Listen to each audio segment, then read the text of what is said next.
La fuente de la vida. Un viaje a través de los siglos y la historia de la humanidad.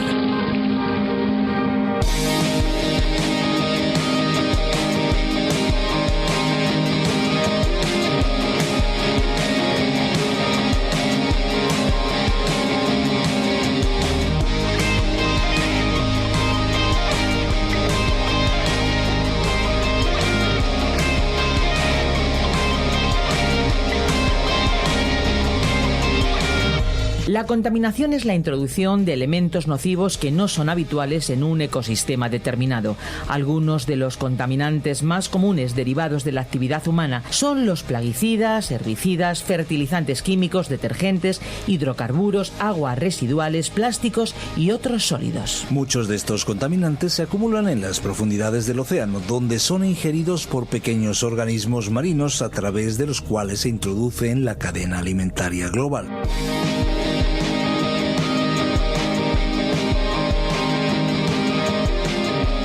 Qué bueno es estar delante de estos micrófonos para darles la bienvenida a este programa especial, un espacio diferente a cualquier otra alternativa que se pueda encontrar en las ondas y en la web. Esto es La Fuente de la Vida. ¿Qué tal, amigos? ¿Cómo se encuentran? Pues nosotros aquí, tanto Fernando Díaz Sarmiento como una servidora Esperanza Suárez, y sin olvidarnos de nuestros técnicos de sonido, contentos y felices de poder colaborar en este espacio que se emite no solo en España, sino en más de 80 países. ¿Quieren saber cómo suena el espacio en otros idiomas? Por curiosidad, yo creo que sería interesante, ¿no creen? Pues vamos a ver cómo se oye, por ejemplo, en Zulú. Amazwi okuphila.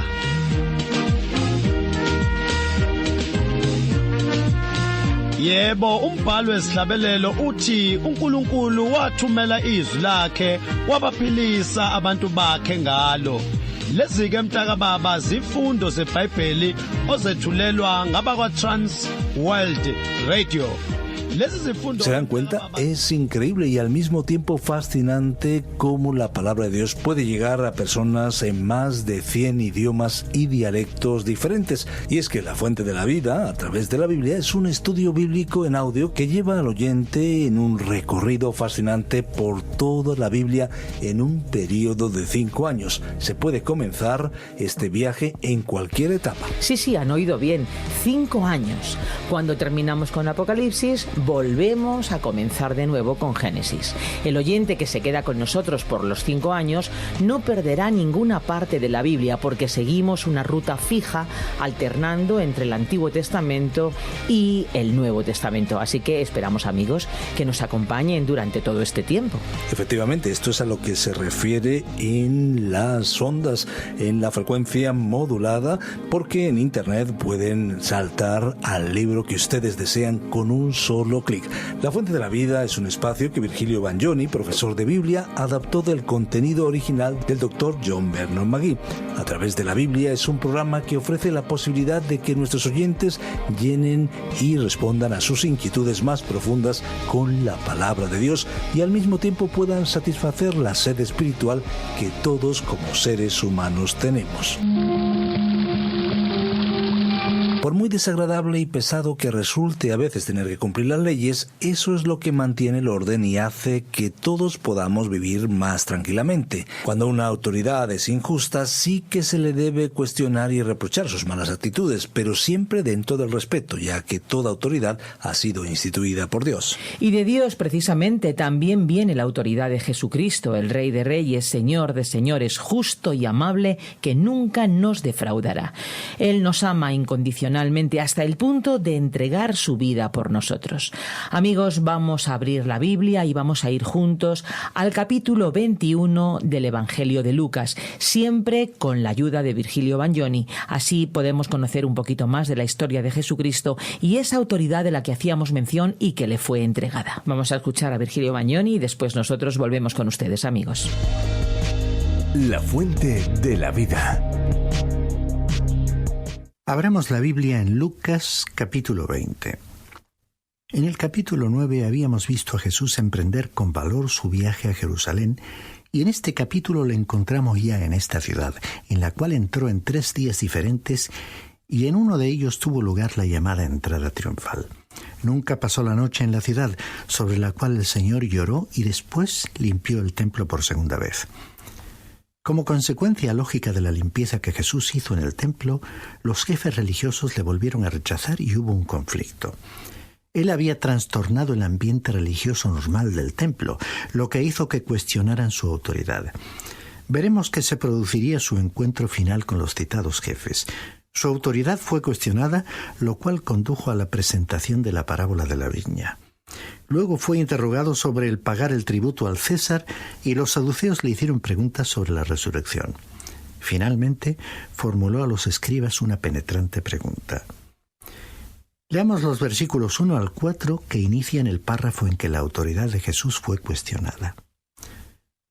Sucedió un día que, enseñando Jesús al pueblo en el templo y anunciando el Evangelio, llegaron los principales sacerdotes y los escribas con los ancianos y le hablaron diciendo: «Dinos, ¿con qué autoridad haces estas cosas? ¿O quién es el que te ha dado esta autoridad?» Respondiendo Jesús les dijo: «Os haré yo también una pregunta. Respondedme».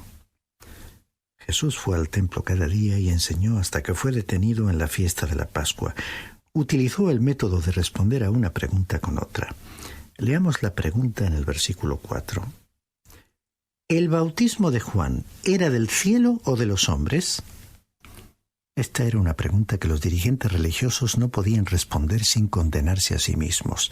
Ellos habían desaprobado el bautismo que practicaba Juan porque les había humillado y había hecho que su sistema religioso perdiera fieles. Según Mateo capítulo 3, versículos 7 al 10.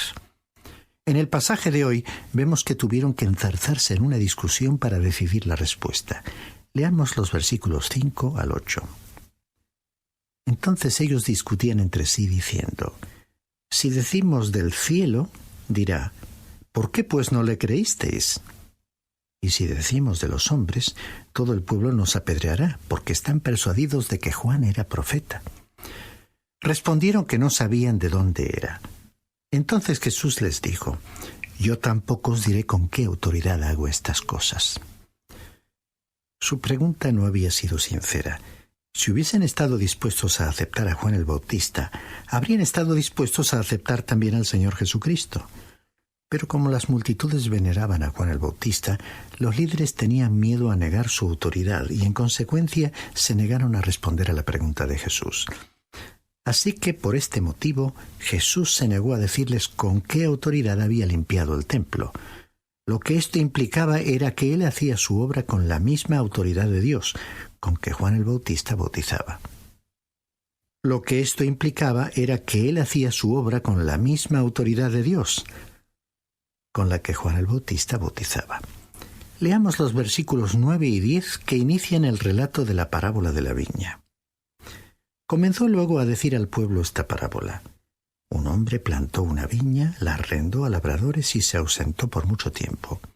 A su tiempo envió un siervo a los labradores para que le dieran del fruto de la viña, pero los labradores le golpearon y le enviaron con las manos vacías. Esta parábola fue registrada también por Mateo y Marcos. El propietario de la viña continuó enviando a sus criados a los labradores para informarse de cómo marchaban las cosas. Uno por uno, los siervos fueron golpeados e insultados. Dios había enviado profeta tras profeta a Israel que fueron completamente rechazados. Muchos de ellos fueron apedreados y matados. Finalmente, el Padre envió a su Hijo. Jesucristo era el Hijo, y en esta ocasión les estaba diciendo a estos jefes religiosos exactamente lo que habían pensado hacer con él. Iban a crucificarle y Dios iba a permitirlo. Dice el versículo 17, pero él mirándoles dijo: ¿Qué pues es lo que está escrito? La piedra que desecharon los edificadores ha venido a ser piedra principal. El Señor les estaba diciendo que a él podrían matarle, pero no podrían destruir el propósito de Dios. La piedra que rechazaron se convertiría en la piedra angular del edificio. Esta fue una predicción clara del rechazo del Señor y de su triunfo subsiguiente. Leamos el versículo 18. Todo el que caiga sobre aquella piedra será quebrantado, pero sobre quien ella caiga, lo desmenuzará. En la actualidad tú y yo podemos caer sobre esa piedra, que es el Señor Jesucristo, y ser salvos. Es decir, que tenemos que venir a Él como pecadores, con un espíritu y un corazón quebrantados. Cuando así lo hagamos, estaremos sobre el fundamento que ningún ser humano puede poner, el cual es Jesucristo, la piedra. Dijo San Pablo en su primera carta a los Corintios, capítulo 3, versículo 11. Nadie puede poner otro fundamento que el que está puesto, el cual es Jesucristo. En el libro del profeta Daniel, capítulo 2, el escritor nos habló de una piedra que un día caería como un juicio y acabaría por completo con las naciones que la rechazasen. Lo que el Señor estaba diciendo en esta parábola era tan claro como el sol del mediodía. No debía haber sido mal entendido. Leamos el versículo 19 que comienza el párrafo en que Jesús fue interrogado sobre el pago del impuesto a César. En aquella hora los principales sacerdotes y los escribas procuraban echarle mano, porque comprendieron que contra ellos había dicho esta parábola, pero temían al pueblo. Podemos ver que los líderes religiosos captaron la enseñanza de la parábola. El problema hoy es que muchos cristianos no la entienden. Leamos los versículos 21 y 22. Le preguntaron diciendo: Maestro, sabemos que dices y enseñas rectamente y que no haces acepción de personas, sino que enseñas el camino de Dios con verdad. ¿Nos es lícito dar tributo a César o no? Estas palabras fueron pronunciadas con verdadera hipocresía. Los herodianos fueron los que formularon la pregunta porque querían librarse del César y llevar a la casa real de Herodes al gobierno de Israel. Veamos la reacción de Jesús en los versículos 23 y 24. Pero él, comprendiendo la astucia de ellos, les dijo: ¿Por qué me tentáis? Mostradme la moneda. ¿De quién es la imagen y la inscripción? Respondiendo dijeron: de César. La pregunta de los herodianos era capciosa y estaba concebida para hacer caer a Jesús en una trampa. Si hubiera respondido que sí, que se debía pagar el impuesto al César, entonces habría colocado al César por delante de Moisés y del Mesías de Israel. Si hubiese respondido que no se pagase el impuesto al César, podría haber sido arrestado por los romanos.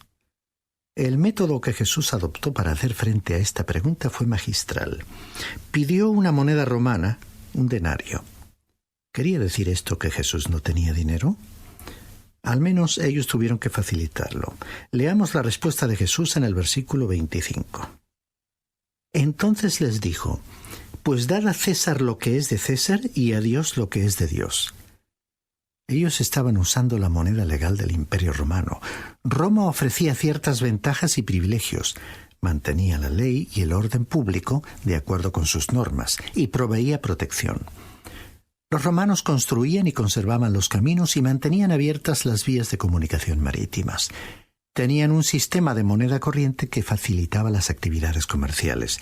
Por todas esas ventajas, los judíos le debían mucho a Roma. El César tenía derecho a recibir algo a cambio. Pero Dios también tenía derecho a recibir lo suyo. Él proveía elementos como la luz, el aire, el agua y los materiales para hacer los caminos y las monedas. Hay dos áreas de la vida en las que tenemos una responsabilidad. El ser humano tiene una obligación terrenal y celestial. Los ciudadanos del cielo pagan sus impuestos aquí en la tierra, y los peregrinos aquí depositan sus riquezas eternas en el cielo. Leamos a continuación los versículos 27 y 28 del párrafo titulado Jesús silenció a los saduceos en el tema de la resurrección. Se acercaron entonces algunos de los saduceos, los cuales niegan que haya resurrección, y le preguntaron diciendo: Maestro, Moisés nos escribió: si el hermano de alguno muere teniendo mujer y no deja hijos, que su hermano se case con ella y levante descendencia a su hermano. Encontramos esta norma en el libro del Deuteronomio, capítulo 25, versículos 5 y 6. Era una ley excepcional, pero la veremos operando en el libro de Ruth. Continuemos leyendo los versículos 29 al 33. Hubo pues 7 hermanos. El primero tomó esposa y murió sin hijos. Y la tomó el segundo, el cual también murió sin hijos. La tomó el tercero, y así todos los 7, y murieron sin dejar descendencia. Finalmente murió también la mujer.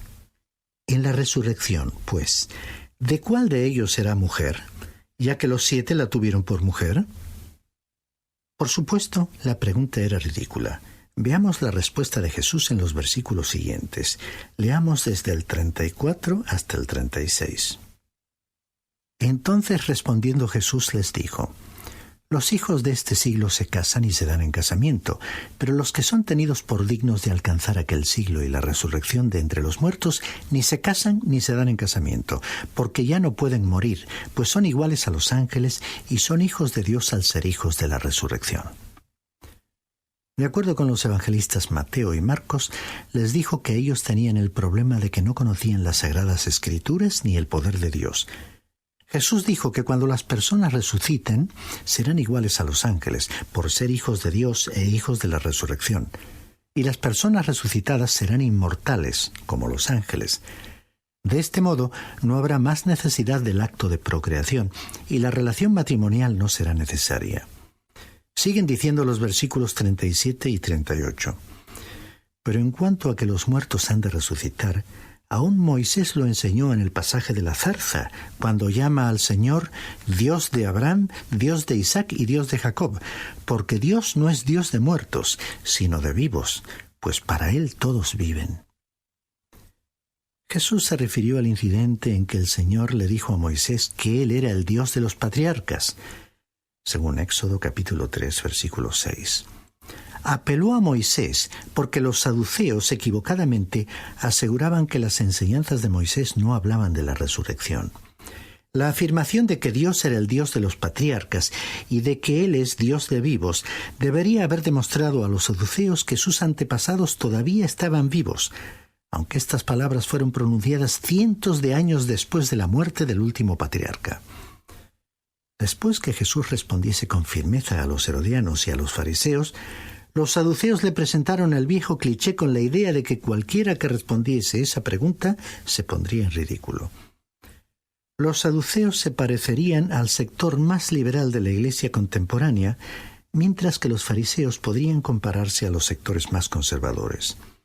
Los saduceos rechazaban todo lo que era sobrenatural, por lo tanto, no creían en la resurrección. Su pregunta surgió de una situación creada por el sistema de la ley de Moisés. Los saduceos intentaron llevarla hasta el absurdo, haciendo que la mujer se casase 7 veces, lo cual en sí mismo no era un caso probable, aunque podría ocurrir. En nuestra época tenemos ejemplos de personas que han contraído matrimonio con esa frecuencia, pero ellos estaban más interesados en la vida presente que en lo que hubiese más allá de esta existencia. Como secta, los saduceos aparecieron en el año 300 de nuestra era. La mayoría de los sumos sacerdotes y funcionarios del templo eran saduceos. Eran prominentes y ricos. Los saduceos negaban el elemento milagroso, eliminando de la Sagrada Escritura todo lo que era sobrenatural, por lo que estaban en permanente conflicto con los fariseos, que sí creían en el elemento sobrenatural. Nunca aceptaron que las Escrituras estaban libres de error. Hay evidentemente una notable similitud entre las creencias de los saduceos y el liberalismo teológico actual. Este tipo de liberalismo constituye un abandono del cristianismo histórico. Hablando del conservadurismo y el liberalismo, el teólogo Berkov ha dicho lo siguiente: la diferencia entre ambas posiciones es tan grande que una de ellas tendría que renunciar al término cristiano. Hasta aquí la cita de Berkov.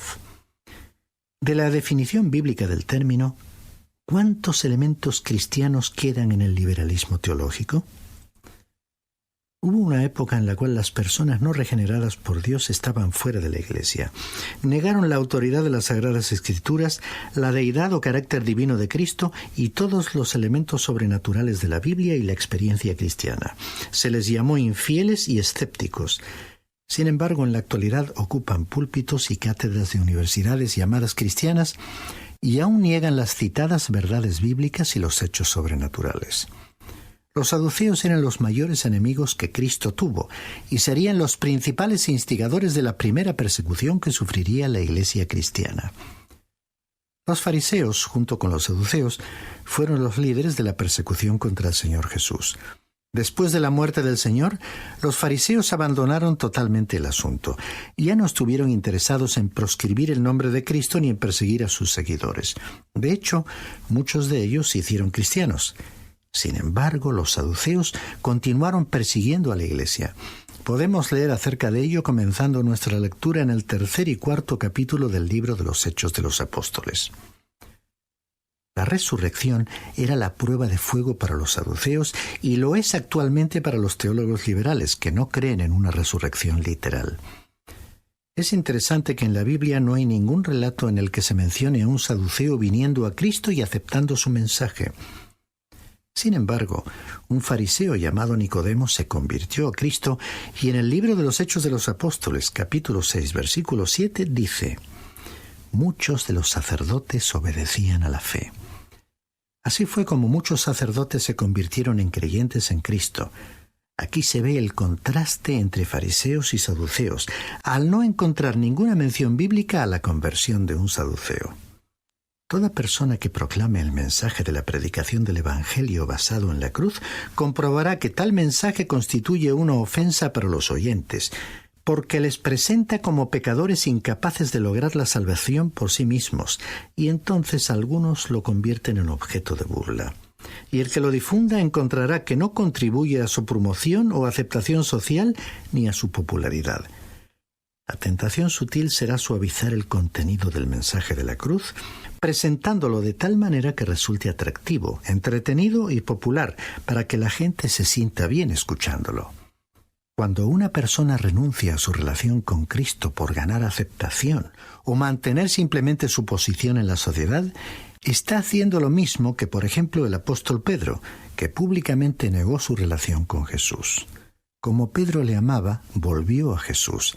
El caso de Judas, que vendió a Jesús por dinero, fue muchísimo más grave y ya no pudo ser restaurado.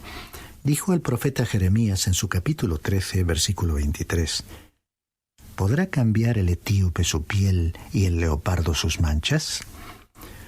Llegamos ahora al último párrafo de este capítulo, en el cual vemos que Jesús formuló una pregunta a los escribas.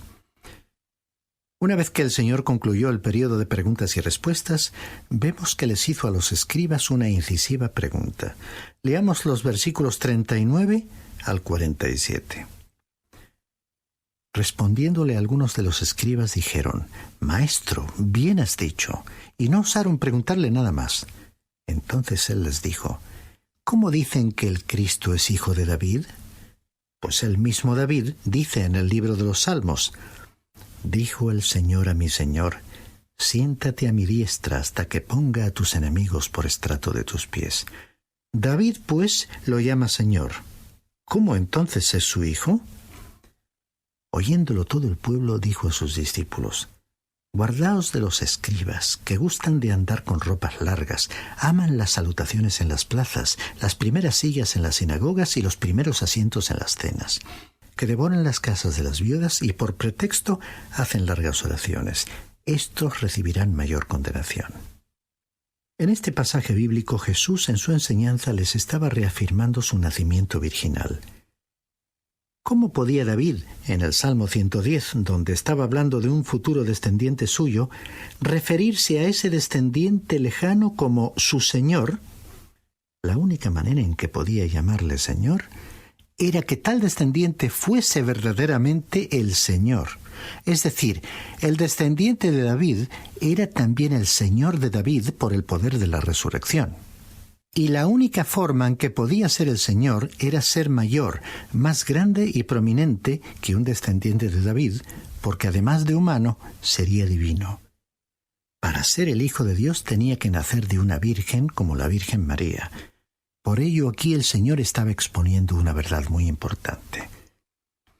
Podemos observar también que Jesús atribuyó definitivamente el Salmo 110 al rey David. Dijo que David escribió este salmo guiado por el Espíritu Santo, y Jesús también dijo que este salmo hablaba sobre él, es decir, sobre el Mesías.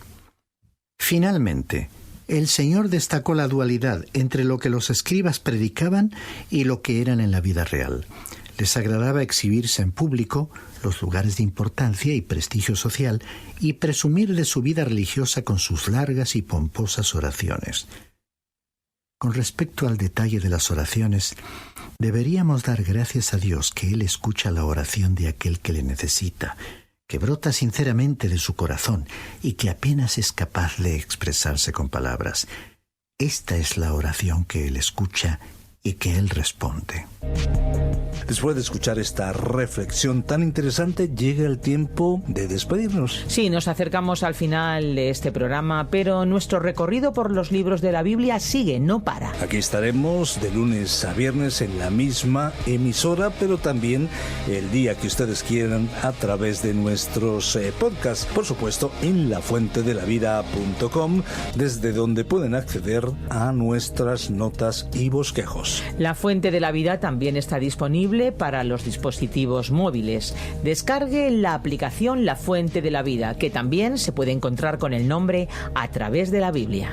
Es una aplicación multilingüe donde pueden acceder a la versión para España. Si desean contactarnos, nuestra vía más inmediata es nuestro WhatsApp, el 601-203-265. También nuestro número de teléfono en España es el 91 422 0524. Por eso deben acceder a través del prefijo más 34 si nos contactan desde fuera de España. Y bueno, para aquellos que son más clásicos, pueden escribirnos a la calle Pablo Serrano, número 7 posterior, código postal 28043, Madrid, España. O bien pueden enviarnos un correo electrónico a info@radioencuentro.net.